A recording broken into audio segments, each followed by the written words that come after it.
आप चाहे महानगरों में रहे या छोटे शहरों या फिर कस्बों में, एक बात सब जगह पर कॉमन है, वो है आपके घर के पड़ोस की किराना दुकानें, जिस पर साबुन, मंजन, तेल, साबुन से लेकर आटा, दाल, चावल तक सब कुछ मिल जाता है।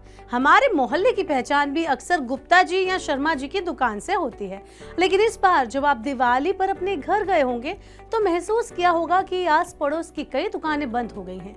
वहीं जो दुकानें खुली हैं वो भी बंद होने के कगार पर हैं। अगर आपको लग रहा है कि ये आपके मोहल्ले या शहर की बात है तो ऐसा बिल्कुल नहीं है, ये हालात पूरे देश के हैं। एक ताजा रिपोर्ट के अनुसार देश भर में बीते एक साल में 2 लाख किराना दुकानें बंद हो गई हैं। जी हाँ, 2 लाख दुकानें। आइए इस वीडियो में जानते हैं कि देश भर में किराना दुकानदारों में ऐसी अफरा तफरी आखिर क्यों मची है और इसके पीछे का कारण क्या है। Hello and welcome to money 9, मैं हूं मीनू शर्मा। आइए पहले रिपोर्ट की बात कर लेते हैं। देश भर में एफएमसीजी डिस्ट्रीब्यूटर्स की संस्था all India consumer product distributors federation ने अपनी मार्केट स्टडी में खुलासा किया है कि देश भर की किराना दुकानें इस टाइम अस्तित्व बचाने के गंभीर संकट से जूझ रही हैं।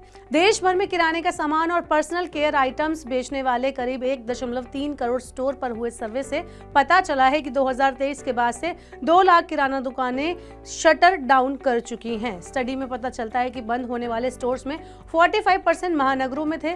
ताजा आंकड़ों के अनुसार देश के महानगरों में करीब 17 लाख स्टोर्स हैं और जिनकी 5.5 लाख रुपए की औसत मासिक बिक्री होती है।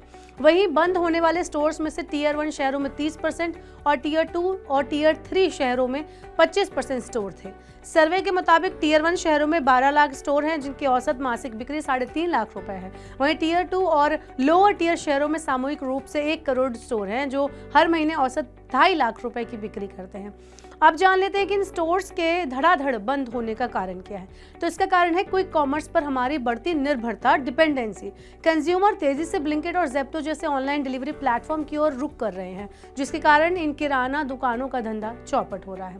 ब्लिंकिट, इंस्टामार्ट, ज़ेप्टो और बीबी नाउ जैसे क्विक कॉमर्स ऐप में 10% से 15% सस्ते प्रोडक्ट की वजह से अब किराना दुकानदारों की जमीन खिसकने लगी है। टाइम इज मनी वाले ज़माने में लोग डिलीवरी, प्लेटफॉर्म और हैंडलिंग चार्ज चुकाकर भी वक्त बचाने को तैयार हैं। जानकार बताते हैं कि जो किराना स्टोर सुपरमार्केट बूम के वक्त भी अपना अस्तित्व बचाने में कामयाब रहे हैं, वहीं अब क्विक कॉमर्स की एग्रेसिव मार्केटिंग और ग्राहकों की बदलती पसंद के कारण उनको अपनी दुकानों को बंद करना पड़ रहा है और वो ढेर होते हुए नजर आ रहे हैं। वैसे एफएमसीजी उद्योग के आंकड़े भी इस ओर इशारा करते हैं।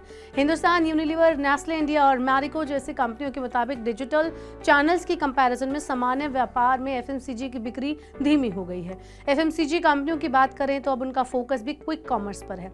Nestle, Parle, ITC, Marico and Emami जैसी कंपनियों की सालाना आय का 30 से 50% हिस्सा क्विक कॉमर्स से ही आ रहा है। हाल ही में आई एनआईक्यू रिपोर्ट भी क्विक कॉमर्स के रैपिड ग्रोथ का पता चलाती है।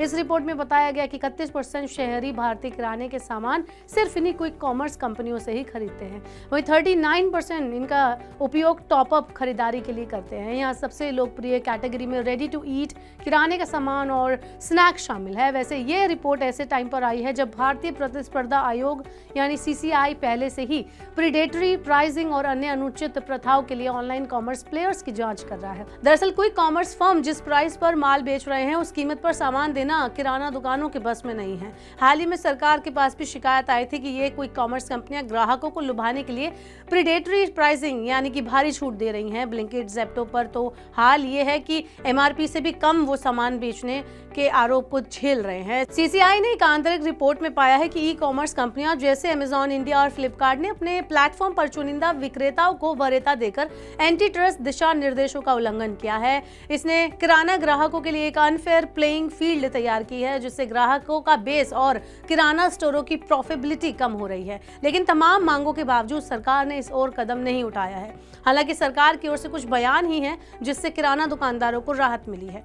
आपको बता दें कि 17 सितंबर को वित्त मंत्री निर्मला सीतारमण ने कहा कि सरकार क्विक कॉमर्स और ई कॉमर्स प्लेयर्स की प्रीडेटरी प्राइसिंग रणनीति से नुकसान पहुंचाने वाले व्यापारियों के हितों की रक्षा के लिए गंभीरता से विचार करेगी। लेकिन फिलहाल इस बारे में कोई भी कदम उठाता हुआ नहीं दिख रहा है। इस बारे में आपकी क्या राय है, आप हमें नीचे कमेंट बॉक्स में बता सकते हैं। इसके साथ ही इस तरह की और खबरों से जुड़े रहने के लिए मनी 9 के यूट्यूब चैनल को आप जरूर सब्सक्राइब कर लें।